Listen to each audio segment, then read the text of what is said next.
โค้งสุดท้าย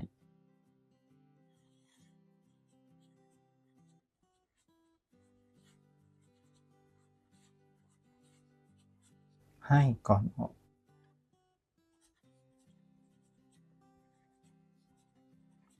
1 เมษายน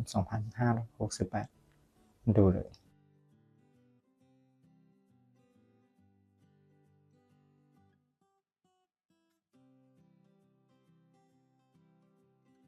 สวัสดีครับห้อยดังวันนี้เด็ดมันครับ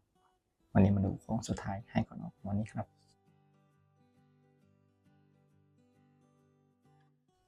สูตรที่คำนวณนะครับเป็นสูตร3ตัวครับสูตรที่1หลักร้อยบวกกัน3พลังบวก10บนบวก10ล่างและ7คงที่สูตรที่2ครับหลักแสนบวกกัน3พลังบวกหลักร้อยบวก10บนบวก10ล่างสูตรที่3เป็นหลักหมื่นบวกหลักพัน2ครั้งบวก6คงที่ฉะนั้นนำไปบวกอีก1แต้มไปดูวิธีคำนวณและทดสอบจากงวดที่ผ่านมาก่อนครับ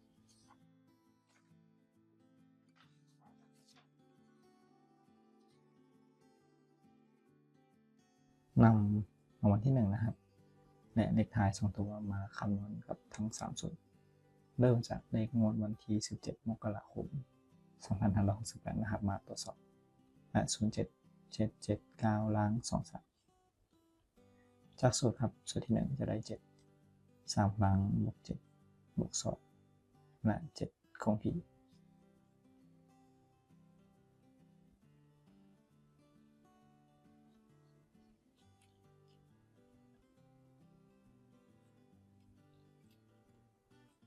รวมครับได้เท่ากับ37ประมาณสูตรที่2 8บวกกัน3ครั้งบวก7บวก7บวก2ครับ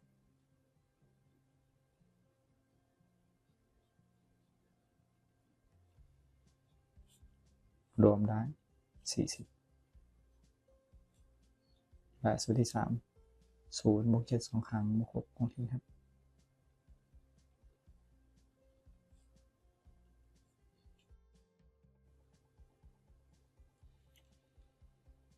เท่ากับ20จากนั้นใช้เลขตัวท้ายครับ7 0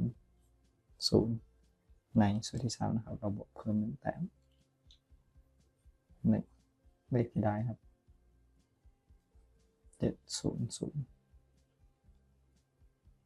701มุ่งต่อมาเลขออก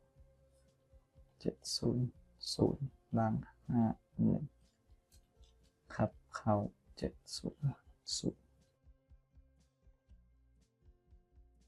ต่อไปครับเป็นงวดที่2งวดต่อมาครับ558700ล่าง51เป็นรางวัลจากวันที่1 กุมภาพันธ์จากสูตรจะได้7 3พลังบวก0บวก5และ7คงที่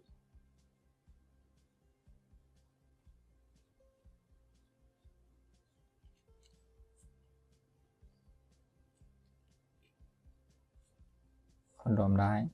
33ครับสูตรที่2 5บวกกัน3ครั้งบวก7บวก0และ5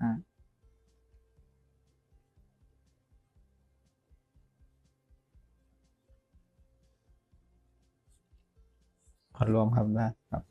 27สูตรที่3ครับ5บวก8 2ครั้งบวก6คงที่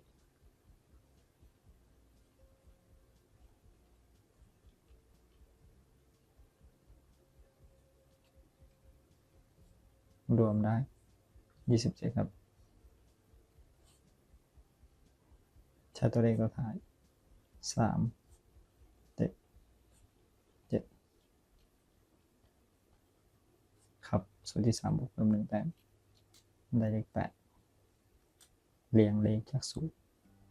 377 378งวดต่อมาเลขออก377ล่าง50เข้าตรงครับ377 ที่2ต่อไปครับคำนวณทดสอบงวดที่3งวดต่อมาวันที่16กุมภาพันธ์84737ล้าง50คำนวณตามสูตร3บวกกัน3ครั้ง7บวก5และ7คงที่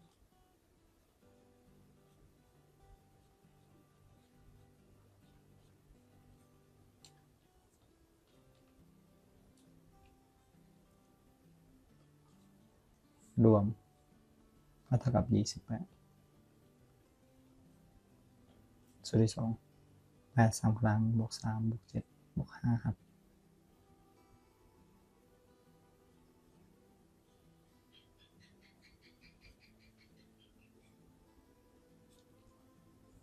รวมได้39ครับต่อมาเป็น4บวก7 2ครั้งบวก6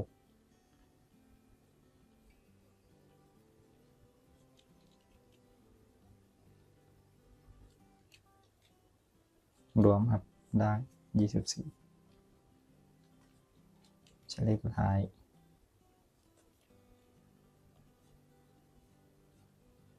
8 9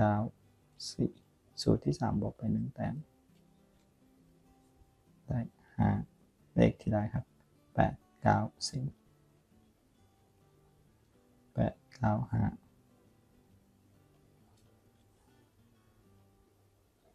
เลขออกงวดต่อมา8 9 4ล้าง5 4เข้า3ตัวครับงวดที่3ต่อไปครับคำนวณตรวจสอบจากงวดที่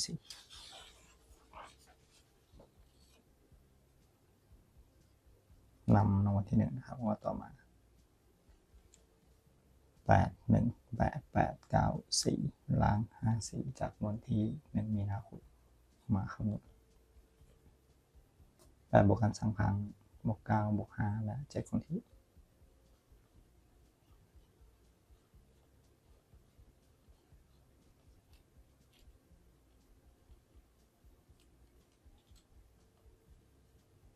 สูตรที่2 8 3ครั้งบวก8บวก9บวก5ครับ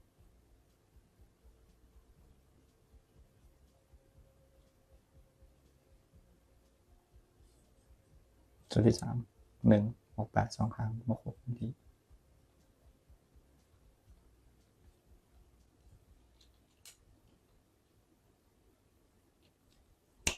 บวก8 2ครั้ง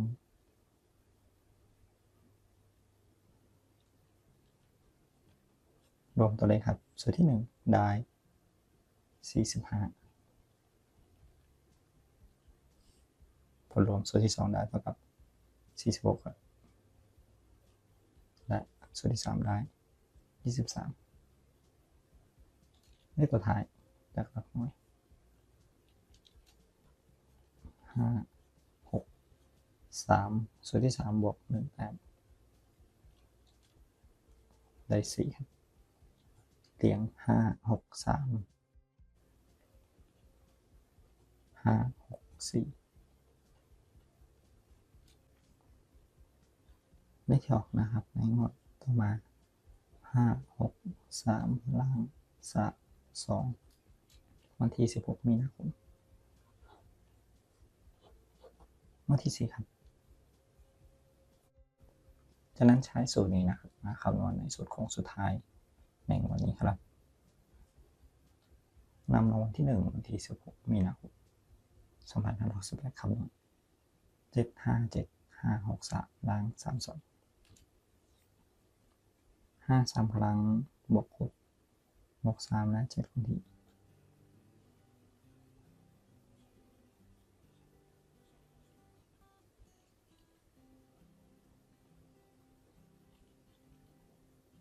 สูตรที่2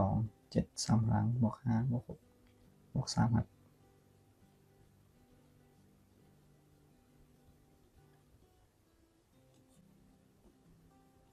สูตรที่3 5บวก7 2ครั้งบวก6คงที่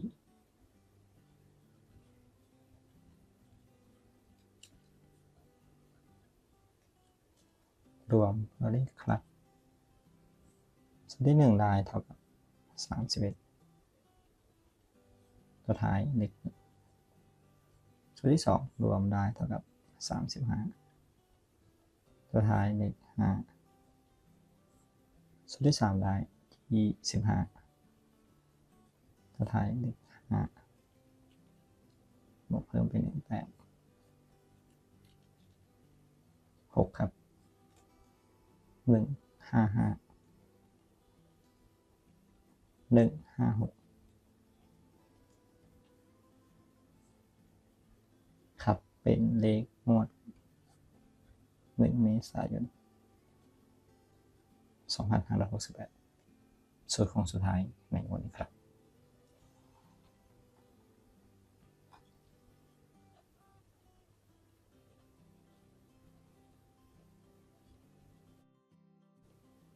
โค้งสุดท้ายให้ก่อนออกคำนวณได้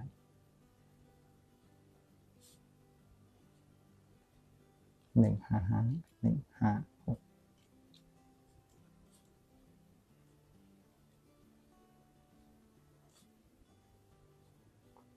1 เมษายน 2568ครับก็ขอขอบคุณทุกท่านครับที่ติดตามรับชมรับฟังนะครับแล้วก็อย่าลืมกดไลค์กดแชร์กดติดตามเป็นกำลังใจให้นะครับสำหรับวันนี้ขอให้ทุกท่านโชคดี